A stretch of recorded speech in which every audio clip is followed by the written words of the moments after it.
Didier? Oui, juste quelques commentaires. Un point que Catherine a soulevé qui me paraît très important, sur lequel je pense qu'il faut un peu insister, c'est que bien entendu, on a un vrai problème de relation sciences et société qui influe très profondément notre manière de travailler. Par exemple, il est vrai que la presse est plus sensible aux émotions et que donc un certain nombre de catastrophes et de fausses terreurs qui se sont succédées année après année répondent aux besoins de la société et des médias de se faire peur pour une raison ou pour une autre. Je voudrais prendre que H5N1, je m'excuse, mais H5N1, c'est une zoonose qui tue les animaux. Il n'y a pas de transmission humaine. La prédiction, je vois votre papier, là c'est très intéressant, mais la transmission chez le furet ne préjuge pas de la transmission chez l'homme, c'est un fantasme, mais qui est un fantasme entretenu parce que les grands journaux, y compris les grands journaux scientifiques, Nature, Science, vivent de cette émotion qui excite tout le monde.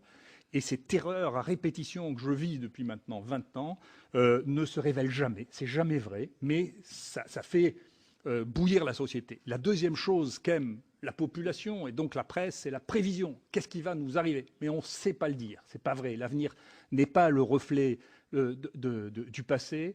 La grippe espagnole, ça n'arrivera plus, je vous dirai pourquoi, mais plus jamais. C'est pas vrai. Marx disait, si, vous voyez, je m'adapte au passage à la rougeur, à propos de Napoléon III, l'histoire se répète la première fois comme un drame, la deuxième fois comme une farce. C'est ce qui s'est passé avec la grippe espagnole. La troisième chose, c'est que même si on parle de tabous, les tabous les plus importants, je vais vous en donner un, au risque de me faire crucifier, les tabous, les choses les plus simples, les plus évidentes dans la transmission, on n'a toujours pas le droit de le dire, mais je vais vous le dire quand même. Quand même, on a un problème majeur avec le sida dans ce pays, c'est que la population des gens qui ont des coïtanos réceptifs ont un taux de transmission et d'infection qui est aussi élevé qu'il y a 30 ans.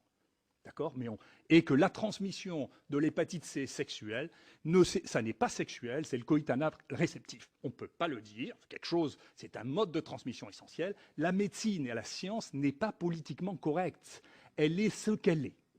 Et ça, il faut que nous puissions dire simplement les choses parce que nous ne pouvons pas rentrer en résonance avec les médias qui nous interdisent, y compris dans les meilleurs journaux. Mais on peut dire, une différence entre la France et l'Angleterre, quand quelqu'un arrive en urgence en Angleterre parce qu'il a eu peur d'avoir attrapé le sida, on lui demande s'il a eu un coïtanal réceptif pour lui donner ou non une prophylaxie. S'il l'a eu, il a une prophylaxie. En France, tous les gosses qui ont d'un coup la trouille parce qu'ils sont envoyés à l'air le samedi soir ont droit à une prophylaxie qui n'est pas justifiée par la connaissance scientifique. Donc voilà un élément majeur de relation avec notre société. Vous voyez, les tabous qui restent, qui sont infranchissables. Voilà un autre tabou, l'épidémie du choléra, un tabou de l'OMS d'ailleurs. L'épidémie du choléra, on sait depuis relativement tôt, tous les gens à Haïti savaient que c'était les soldats népalais qui avaient apporté, qui venaient d'un pays épidémique dans lequel il y avait une épidémie de choléra, qui sont arrivés, qui avaient des sanitaires qui étaient dans un état épouvantable.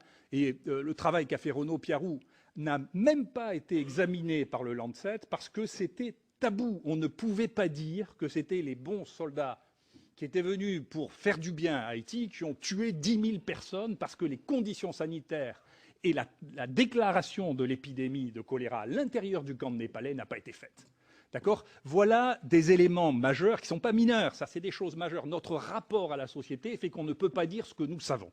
La deuxième, donc, il y a là une vraie réflexion sur tant qu'on sera tellement excité par ceci. La deuxième chose que je voudrais dire, et qui est un point important pour lequel je ne suis pas suspect non plus, je crois, sur lequel on n'a pas assisté suffisamment, c'est le rôle des carnivores dans l'émergence des maladies. C'est ce qu'on est en train de découvrir quand même. Je ne fais pas partie des écologistes qui sont contre le fait qu'on mange la viande. Je ne veux pas que vous croyiez ça. Mais en pratique, un nombre de maladies émergentes viennent du fait que l'on mange un des modes de transmission majeurs des nouveaux pathogènes, dont le SARS, dont très vraisemblablement le sida, dont un certain nombre de maladies a été lié en Afrique avec la nourriture de viande de brousse et partout avec... Et il y a d'ailleurs une zone à très haut risque à surveiller, c'est qu'il y a un coin dans le nord de la Thaïlande, le Laos et dans la Chine avoisinante, dans lequel les gens mangent tous les animaux crus. C'est une zone culturelle et dans laquelle cette zone est probablement une source à venir tout à fait extraordinaire de nouveaux pathogènes émergents. Ils mangent les poissons crus, mais ils mangent tout avec les viscères, etc. Il y a des maladies qui sont spécifiques à cette zone parce que c'est les seuls à manger tout cru. Voilà. Et donc ça, c'est probablement une zone à réfléchir et à surveiller pour les pathogènes émergents. Voilà les quelques domaines que je voulais dire. Je voulais dire attention sur le SARS. à force de vouloir vous expliquer les choses simplement, on finit par vous dire des choses qui sont approximatives. Quand même, dans le SARS, c'est quelque chose qui est resté très très mystérieux pendant longtemps. C'est la transmission à l'intérieur de cet hôtel à Hong Kong dans lequel les gens ont été transmis. Et globalement, ce qu'on pense, c'est que c'était pas du tout respiratoire, mais c'était par les mains, et que c'est un des employés qui avait le SARS qui, en touchant les poignées de porte, a transmis à l'intérieur de l'hôtel, et que donc l'essentiel de la transmission du SARS ne s'est pas faite comme ça. Quant à Roissy, je m'excuse, quand on demande aux gens s'ils font bien, ils vous répondent toujours qu'ils font bien, mais il n'y a eu qu'un SARS en France, c'est un médecin. Il est passé à Roissy sans rien dire à personne. Et bien sûr, il n'a pas été arrêté. Et il est allé directement dans sa ville, à Lille, où il est mort dans une réanimation. Donc la gestion du SARS, ça a été ça en France. Et à Roissy, moi, la dernière fois que j'y suis allé, je m'excuse, mais il se passait quelque chose qui, théoriquement, ne devrait pas se passer. J'avais devant moi, j'allais à Montréal, j'avais devant moi un gosse qui avait 6 ans, qui avait une magnifique varicelle flamboyante. Et les Américains sont en train de se plaindre qu'on importe chez eux et de la rougeole et de la varicelle parce qu'on ne contrôle rien dans les avions qui partent d'Europe. Donc je suis plus dubitatif que vous sur la qualité de la prévention des maladies transmissibles à Roissy. Franchise est la règle dans nos échanges. On peut applaudir le professeur Raoult. Voilà, professeur Didier Raoult, qu'on a déjà entendu tout à l'heure. Je vous remercie. Je vous présente en 2 secondes, professeur de microbiologie, spécialiste de maladies infectieuses, qui dirige l'unité de recherche sur ce sujet à Marseille. Et vous avez reçu en 2010 le Grand Prix de l'INSERM pour l'ensemble de vos travaux sur les agents pathogènes. Je vous remercie. Je voudrais commencer par une chose qui me paraît une chose très importante, puisqu'on parle de sciences humaines et sociales et de transfert.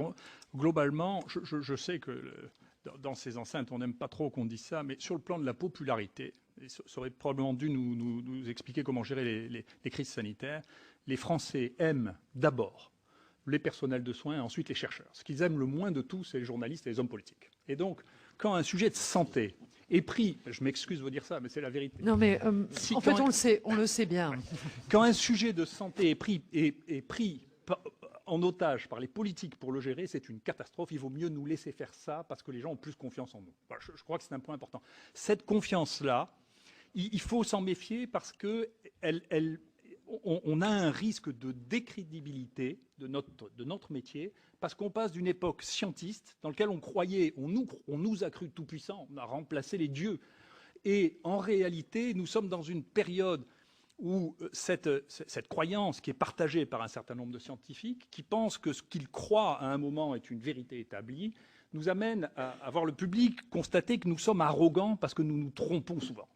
Et donc, moi, je suis en désaccord, mais comme souvent, avec un certain nombre de présentations ici. Vous voyez, tous les gens qui nous disent ce qui va se passer en 2020 et 2050 c'est comme mon voisin Nostradamus, ils essaient de prévoir des choses que personne ne peut prévoir. On ne sait pas. Donc, toute interrogation sur l'avenir doit commencer par on ne sait pas, mais si les choses se passent comme elles se sont passées dans le passé, la projection donne ça, mais la vie est pleine de surprises et d'événements chaotiques que nous ne pouvons pas prévoir. Et ça mine notre crédibilité qu'un certain nombre de scientifiques croient pouvoir prédire l'avenir et les catastrophes. Et ensuite, l'absence de réalisation de ces prédictions nous mine sans arrêt et minera notre crédibilité à terme. Alors, les infections dans le monde et les problèmes majeurs, c'est plus de 30%. 30%, c'est les infections aiguës, mais c'est au moins 30%, les 3 grands, sida, tuberculose, paludisme. Un trou, on promet aux gens des vaccins pour ça qui marcheront, il n'y en a toujours pas. Ce n'est pas une faute d'argent. On a mis des milliards là-dessus. C'est qu'il y a un trou de connaissances. Nous sommes ignorants de ça. Nous ne savons pas comment on fait les vaccins pour les maladies qui ne sont pas immunisantes. Il y a un trou de connaissances. Deuxièmement, les infections digestives et les infections respiratoires qui sont les plus communes et les plus grands tueurs à la surface de la Terre. Les infections prévenues par les vaccinations qui sont en train de toutes rebondir. Les cancers infectieux, dont on oublie qu'ils sont infectieux, à peu près 25% au moins des cancers sont d'origine infectieuse. Et puis les infections émergentes qui naissent de 3 aspects. D'une part, des outils nouveaux qui comblent notre ignorance, une partie de notre ignorance, et à peu près 80 à 90% de ce que nous connaissons maintenant à moins de 20 ans, on va le voir. Deuxièmement, les changements dans notre environnement, les rencontres. Les maladies infectieuses, c'est jamais que le déséquilibre de notre écosystème. Et donc, en changeant de niche, en changeant d'écosystème, eh bien, on est exposé à de nouveaux risques et de nouveaux microbes. Et l'existence de nouveaux organismes, et comme ça a été dit par Manu Guerra, surtout les nouveaux organismes, c'est les bactéries résistantes et les virus à ARN. C'est ça majoritairement. La diapositive suivante. Vous voyez, le nombre de bactéries découvertes depuis ces dernières années. On est parti de 1800 en 1980. Actuellement, on est à 14 000 bactéries identifiées, répertoriées. Et donc, vous voyez cette augmentation. Et au tout début, il faut vous imaginer qu'il y a 3 millions d'insectes, d'espèces d'insectes connus, et nous n'avons que 14 000 bactéries. Il y a probablement une bien plus grande diversité de bactéries que d'insectes. Nous, on s'est beaucoup battu là-dedans. On essaie d'en prendre une proportion non négligeable. Et je veux dire que tout ça a été possible simplement, et c'est un vrai message que je veux vous faire passer, parce que dans les CHU, et grâce au financement du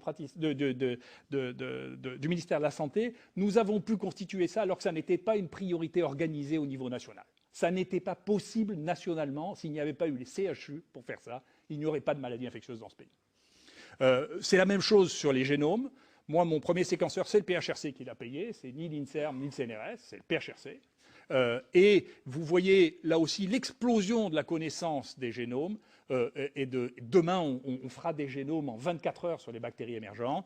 Mais vous voyez sur la diapositive de droite la proportion de l'incompréhension totale du monde que nous avons. C'est-à-dire que quand on séquence tout ce qu'il y a dans notre environnement, eh bien, il y a 70% des séquences génétiques dont on ne sait pas si elles sont virales, si elles sont bactériennes ou si elles appartiennent à des eucaryotes. Donc c'est une ignorance complète de à quoi raccrocher 70% de l'expression du vivant nous est totalement inconnu et c'est un des défis de l'avenir.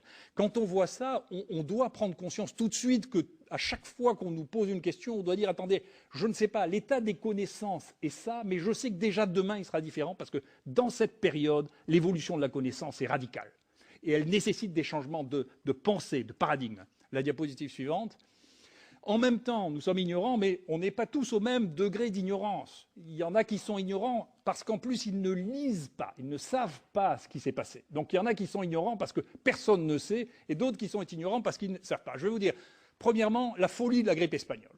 En réalité, la grippe espagnole a tué, et 85 à 90% des gens qui sont morts d'infections bactériennes. On le savait au début de 2009. Et donc, c'est intéressant.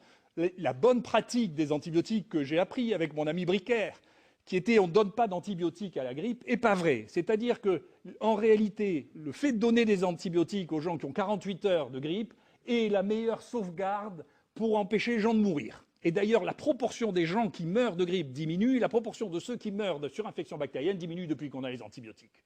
Donc, vous voyez un modèle massif qu'on a tous enseigné, qui est faux, dont on s'est rendu compte par l'analyse, par la connaissance. Vous voyez, donc, il n'y aura plus de grippe espagnole parce qu'on a des antibiotiques et parce que 50% mourraient d'infection à pneumocoque et qu'on a du vaccin pour prévenir le pneumocoque. On le savait, c'était publié par Klugman en 2006.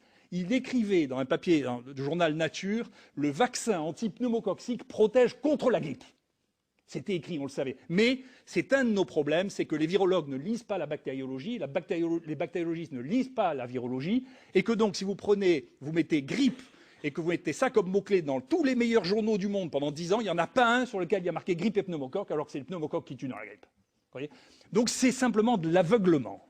Le deuxième aveuglement, c'est la folie de la grippe aviaire. Attendez, toutes les maladies infectieuses émergentes commencent toujours par les formes les plus graves, et qui sont toujours détectés parce que le personnel de santé est malade. C'est comme ça qu'on les détecte. Quand un personnel de santé meurt de la même maladie qu'un malade qu'il a reçu dans l'hôpital, c'est comme ça qu'on découvre les maladies. Ça ne veut pas dire qu'elles sont plus mortelles. On est en train de voir dans la grippe aviaire, sur laquelle tout le monde fantasme, qu'en réalité, c'est plein de formes asymptomatiques. Il y a des gens qui sont au contact des poules, qui ont des anticorps contre H1N1 et qui n'ont pas fait la maladie. Elle n'est pas plus mortelle que les autres.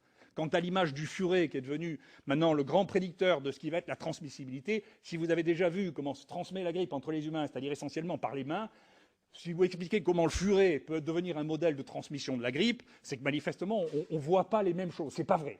La prédiction par le furet, c'est pas vrai. C'est la prédiction chez le furet. Voilà. C'est ni supérieur ni inférieur à la prédiction qu'on voit chez le truc. La folie du bioterrorisme. J'ai été au milieu. J'ai transformé le rapport qu'on me demandait de faire au ministère de la Santé en quelque chose sur les maladies infectieuses émergentes parce que je ne voulais pas parler simplement d'une crise dont je voyais bien une partie des tenants et des aboutissants, en particulier en l'intoxication que nous faisaient les services américains. En réalité, le bioterrorisme microbien, il n'y a eu depuis 40 ans que 2 exemples.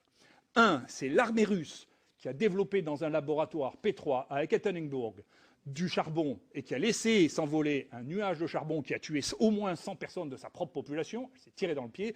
Deuxièmement, c'est les Américains, dans le laboratoire de Fort Detrick, ont recruté un scientifique qui avait un très lourd passé psychiatrique, qui était fou en pratique, qui travaillait tout seul, qui a militarisé les choses, qui est ressorti de Fort Detrick avec des ports de charbon dans les poches et qui a envoyé ça à des hommes politiques et des journalistes, qui a fait un foin et qui fait que l'ensemble des pays qui travaillent sur les bactéries un peu difficiles sont empoisonnés parce que les Américains ont été incapables de gérer dans leur armée des armes qu'ils mettaient au point eux-mêmes et qui n'ont tué que leur population. Et à partir de ça, on ne peut plus travailler sur la peste, on ne peut plus travailler sur la tularemie, on ne peut plus travailler sur des maladies qui tuent vraiment les hommes, parce que tout ce fantasme a pris toute la société autour du bioterrorisme, qui n'a jamais été que de la très mauvaise gestion des deux plus grandes armées du monde. Je vous signale d'ailleurs que c'est les mêmes armées qui ont le virus de la variole, qui est la chose la plus dangereuse du monde. Donc ça devrait amener à des réflexions sur la destruction des souches de la variole. Quatrièmement, c'est une chose qui a pendant longtemps inhibé le développement des maladies infectieuses. Moi, je me souviens de Lazare me disant « on ne va pas faire les maladies infectieuses à l'INSERM puisqu'il y a l'Institut Pasteur qui s'en occupe ».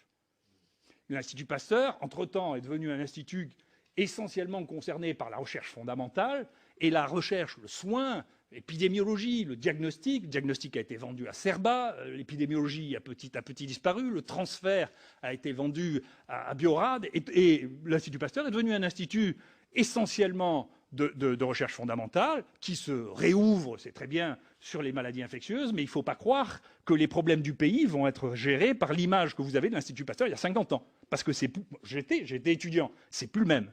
C'est la recherche fondamentale qui absorbe 90% de l'énergie de l'Institut Pasteur. Ça ne vous fera pas la santé. La santé, c'est les CHU. D'accord ? Il y a une discordance entre observation et chiffres nationaux. Moi, si vous voulez mon avis, la maladie prioritaire émergente dans ce pays, c'est les septicémies nosocomiales. J'ai estimé que ça a tué 12 000 personnes par an. Les Lyonnais avec qui on travaille pensent qu'il y en a 24 000 morts par an. Les Anglais disent qu'il y a 10 000 morts simplement par les septicémies à staphylocoque doré. Je m'excuse, c'est plus important pour l'instant que le SARS. Mais simplement, on ne le regarde pas. Je ne sais pas pourquoi ça n'excite pas les populations de voir qu'on meurt de bactériémie à l'hôpital alors qu'on ne pourrait pas en truc. Il y a des mesures pour pouvoir lutter contre ça qui ont été mises en place sur des sites pilotes aux États-Unis qui permettent de réduire de 30% cette mortalité par des mesures simples. Ça, c'est un élément essentiel. C'est de l'observation, mais c'est sûr que l'observation que nous faisons comparée à l'observation de l'INVS, dans le même temps, l'INVS notait sur la même période qu'il y avait 340 morts. Et nous, on pensait qu'il y avait, rien qu'à Marseille, une surmortalité de 100 personnes. Ça veut dire qu'on ne parle pas de la même chose. Et donc, il y a des moyens d'observation, pas seulement en Afrique, il faut regarder en France de quoi les gens meurent, ce qui est une chose très importante. Enfin, pourquoi ? C'est parce que la veille sanitaire est de nature biostatistique. Ce n'est pas les médecins santé publique qui font la veille sanitaire, c'est la biostatistique. Ça, c'est la leçon du CDC aux États-Unis. C'est fait par des PhD de biostatistique. On manie des chiffres, des données massives. Je vous rappelle simplement qu'en 1976, la maladie des légionnaires a été trouvée parce qu'il y avait une surmortalité des hommes de plus de 50 ans pendant 2 semaines à Philadelphie et que ça a été vu sans qu'un seul médecin ait vu. C'est des statistiques, c'est de la comparaison par rapport à la moyenne statistique. C'est comme ça qu'on découvre les pathogènes émergents. La diapositive suivante. Donc l'État doit s'appuyer sur une base scientifique élargie et rapide pour intégrer les données nouvelles qui se multiplient. Là, on est à l'âge des analyses massives. Tout est répertorié dans les hôpitaux. Il y a maintenant 3 programmes de microbiologie qui circulent dans tous les hôpitaux. Il faut utiliser et avoir des méthodes d'analyse massive. C'est un des points clés de l'avenir. Il faut détecter les événements anormaux. Il faut analyser les signaux. On a besoin de ça beaucoup plus que de réseaux. Un des problèmes que nous avons, c'est que l'INVS est venu du réseau national de santé publique, qui était un réseau de médecins. Maintenant, ce dont nous avons besoin, c'est d'analyse massive de données. Deuxièmement, il faut développer la veille sur les syndromes. La veille sur les syndromes, c'est non médical. Actuellement, si vous voulez savoir s'il y a le début d'une épidémie de gastro-entérite, ça a été étudié. Le premier signe, c'est vous tapez gastro-entérite sur Google. Si vous avez une augmentation massive du nombre d'interrogations dans le domaine où vous êtes, c'est le premier de tous les signaux. Le deuxième, c'est l'absentéisme des femmes jeunes, parce qu'elles gardent leurs gosses qui ont une gastro-entérite. Le troisième, c'est la consommation d'antidiarrhéiques dans les pharmacies. Et enfin, c'est seulement les médecins qui disent « Tiens, j'ai vu 3-4 gastro-entérites cette semaine ». Donc il faut changer la nature de la veille des signaux. Il y a une restructuration de la recherche. Il faut mettre à la disposition de tous les investigateurs les données de mise à jour. Moi, j'avais dit à Jean-François Mattei en 2002, et son cabinet avait apprécié plus ou moins, ce que tu risques le plus, c'est que personne ne sait quand on meurt. Dans ce pays, ce que je vous disais, vous voyez, en 1976 aux États-Unis, en 2002, il n'y en avait pas le début de tout ça. Et je lui écris, c'est une des recommandations de mon rapport, je ne me souviens plus, la 73. Et vous savez ce qui s'est passé en 2003. En 2003, quand il y a eu l'explosion de la canicule, je l'ai appelé en disant « Écoute, tu es sûr qu'il n'y a pas de problème, est-ce que je peux t'aider ?» Je venais de finir ma mission au ministère. Il m'a dit « Non, non, je me suis tourné vers la Direction générale de la santé qui lui a dit « C'est des bêtises, c'est la presse. » Août 2003. C'est-à-dire que les services de l'État étaient incapables, et à la fin, les statistiques ont été faites par les croque-morts. C'est les croque-morts qui ont dit « Écoutez, on est en rupture de cercueil au milieu du mois d'août à Paris. » Donc c'est ça l'état de la veille. Et moi, j'ai demandé pour savoir, j'ai une hypothèse que je veux vérifier, je pense que H1N1 a sauvé 2 à 3 000 vies en France. Parce qu'elle a inhibé, pour des raisons absolument incompréhensibles, les autres circulations de la grippe, et qu'elle s'est arrêtée en décembre. Je veux vérifier ça. Donc je voudrais avoir les données du pays. Eh bien, pour l'instant, on ne peut pas les avoir, et pour les avoir, il faut que je paye 30 000 € pour pouvoir savoir qui est mort dans ce pays et où, dans les données qui sont collectées par le pays. Donc vous voyez, l'accès aux données brutes, c'est un des éléments essentiels de la surveillance, et il faut les mutualiser. Et enfin, il est nécessaire d'investir dans des nœuds technologiques multiples de type IHU, mais pas qu'à Marseille. La diapositive suivante. Il faut amener la diapositive suivante. Ah, c'est parti. Et enfin, on a une désorganisation, un centralisme et un isolement. Avoir créé l'INVS à Saint-Maurice sans microbiologie, sans malades, sans recherche et sans universitaires, c'est une faute. Il faudra bien un moment réfléchir, il faut mettre les gens ensemble. Sinon, on crée des cultures qui sont non seulement séparées, mais qui deviennent antagonistes. Les uns et les autres se sentent en compétition, se disputent, ne pensent plus pareil. Ce n'est pas la peine de faire des réunions si les instituts sont complètement isolés. Il faut les regrouper, il faut faire des nœuds dans lesquels on met les gens ensemble et qui travaillent ensemble. On a détruit la recherche en maladie tropicale et des voyages, c'est quelque chose qui avait plus de 100 ans. L'armée, d'un coup, a décidé, ce qui était la plus grande source de médecins de médecine tropicale, a décidé de tout déplacer à Brétigny. Et donc, on fait maintenant la médecine tropicale et des voyages à Brétigny. Et à peu près tous les gens qui étaient responsables de ça, je regrette beaucoup parce que j'avais beaucoup aidé à la formation scientifique avec un accord avec l'armée, ont tous démissionné. On a détruit la base de ça. Les centres nationaux de référence se reproduisent à l'infini sans jamais faire face. Est-ce qu'en France, on a besoin d'un centre national de référence spécialiste de la peste, du charbon ou de la rage? Enfin, ou est-ce qu'il faut avoir des centres de connaissances? Ça n'a pas de sens par rapport à des priorités de santé publique. Les comités, je m'excuse de dire ça, vous voyez, vous me faites venir à Paris pour parler 5 minutes, mais faites perdre plus d'une journée pour ça. Donc je le ferai une fois, je ne vais pas faire que ça, parce que je dois travailler de temps en temps. Donc les comités sont surtout composés d'oisifs ou de parisiens. Parfois les deux. Pour des raisons mécaniques. Je m'excuse, ce pays pourrait aussi un peu se moderniser et commencer à faire des vidéoconférences qui ne nous obligent pas à perdre une journée pour venir discuter avec pendant une demi-heure. Il faut un peu se moderniser, tout ne peut pas se passer dans une salle de réunion au ministère. Donc ça, aux États-Unis, on fait ça depuis longtemps, je m'excuse, mais enfin n'importe qui avec un ordinateur est capable de faire une visioconférence, il faut s'arrêter de nous faire venir pour rien. Voilà. Pour passer une journée et demie, sinon vous n'aurez pas, enfin vous aurez les experts que vous aurez, mais en tout cas vous n'aurez pas ceux qui travaillent, voilà, parce qu'ils n'ont pas le temps. Les institutions ont des lobbying majeurs qui souvent n'ont rien à voir avec leur finalité. Moi je peux vous dire que quand j'étais au ministère, les seules structures d'urgence qui existent dans ce pays pour le soin, ce sont les CHU, il n'y en a pas d'autres. Parce que c'est là qu'il y a du monde, c'est là qu'il y a des techniciens, c'est là qu'il y a des gardes, et c'est là qu'on a l'habitude de faire les choses. Moi, j'étais au ministère, quand j'étais au ministère de la Santé, la dame qui était en charge de ça voulait que tous les centres de réception de risques suspects soient au contraire extérieurs au CHU, y compris chez les gens qui n'avaient jamais organisé de cadre. Donc je pense qu'il faudra arriver à créer des pôles, des infectiopôles, regroupant de façon transversale, et pas qu'à Marseille, j'avais proposé qu'il y en ait 7, y compris à Paris d'ailleurs, hein, qui a bien le droit d'avoir une organisation pour les maladies infectieuses. Vous avez vu jusqu'à quel point je suis bienveillant. Et que le pays soit maillé de nœuds dans lesquels il y ait des docteurs, des épidémiologistes, des scientifiques et de la technologie pour que nous ne deviennons pas un pays de deuxième zone dans la lutte contre les maladies infectieuses.